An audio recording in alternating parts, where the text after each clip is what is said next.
Isaiah 19:19 through 22.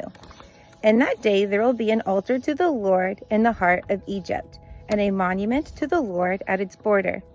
It will be a sign and witness to the Lord Almighty in the land of Egypt.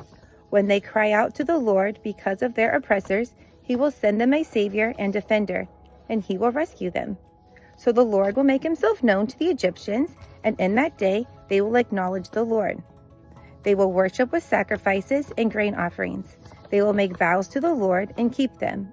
The Lord will strike Egypt with a plague. He will strike them and heal them.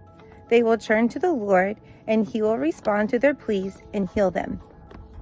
When Christ returns, all will know without a doubt that he is the Lord of lords and the King of kings.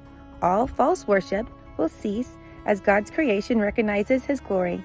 In verse 19, God declares that nations who once worshipped worthless idols and followed other beings will build an altar to God as a sign for others. We see this practice of altar building throughout the Old Testament. When Jacob has a vision of a stairway to heaven, he awakens and builds a memorial pillar in order to mark the event. That's in Genesis 28:10 through 12. We see this again in Joshua 22:10 through 27, when the tribes of Reuben, Gad, and half of Manasseh build a memorial so that their descendants could look upon it and remember that they belong to the God who gave them the land. What this prophecy reveals is that when we encounter the glory of God, we must worship him. We cannot hide from God's power or justice. Instead, we are to offer him our best. What is our best? That is giving ourselves as a living sacrifice in order to serve God.